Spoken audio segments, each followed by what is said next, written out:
Serial ये रिश्ता क्या कहलाता है में अबीरा ने खोल दिया है दादी सा का असली चेहरा सबके सामने। जी हाँ दोस्तों, यहाँ पर जैसे ही पता चल जाता है माधव को कि दादी सा ने ही शिवानी को किडनैप कराया था और उसका राज सबसे खुलवाया था। और इतना ही नहीं, जब यहाँ पर घर में शिवानी के नाम की पूजा हो रही थी तब भी दादी सा अपने मुंह में दही जमा कर बैठी थी और कुछ भी नहीं बोला था। जिंदा इंसान की उन्होंने पूजा करवा दी। पर दोस्तों, अब यहाँ पर दादी सा चाहे लाख कोशिश क्यों ना कर ले, लेकिन अब इस बार उन्हें कोई नहीं बचा सकता है। उनके कर्म उनके सामने आ जाएंगे और उनके कर्मों की सज़ा उन्हें बहुत जल्द मिलने वाली है। जी हाँ दोस्तों, यहाँ पर शिवानी अब की नज़रों के सामने आ जाएगी। जब यहाँ पर माधव शिवानी को अपनी नज़रों के सामने देखता है तो माधव के पैरों तले ज़मीन निकल जाती है और कावेरी पोद्दार का असली चेहरा सभी घर वालों के सामने आ जाता है।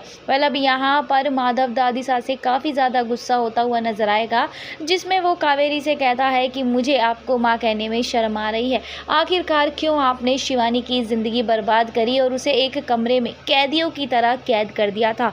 आखिरकार आपने ऐसा क्यों किया? अब यहाँ पर दादी सा का गुस्सा फूटता हुआ नजर आएगा, जिसमें वो कहती हैं कि शिवानी मुझे शुरुआत से नहीं पसंद थी। मैं चाहती हूँ कि विद्या और तुम एक साथ एक परिवार की तरह खुशी खुशी रहो। अगर शिवानी बीच में आती तो ये परिवार टूट सकता था और आज वही हुआ है। शिवानी बीच में आ गई है और हमारे परिवार में दरारें पैदा हो गई हैं। अब यहाँ पर शिवानी ने भी सोच लिया है कि वो अब माधव की ज़िंदगी में दोबारा नहीं आएगी, क्योंकि माधव अपनी ज़िंदगी में आगे बढ़ चुका है और शिवानी का उसकी ज़िंदगी में दखल अंदाजी करना मानो माधव का बसा बसाया घर तोड़ने जैसा होगा। अब यहाँ पर शिवानी दादी सा से कह देती है कि आप घबराइए मत, मैं ऐसा कुछ नहीं करूँगी जिससे आपके परिवार के रिश्ते टूटकर तार तार हो जाए और बिखर जाए। लेकिन दादी साहब ने जो भी हमारे साथ किया था वो सरासर गलत है और अब भी आप गलत ही कर रही हैं। अब यहाँ पर माधव चाहकर भी दादी साहब को माफ़ नहीं कर पा रहा है और वहीं दूसरी ओर हो जाएंगे माधव और शिवानी एक बार फिर से हमेशा हमेशा के लिए अलग।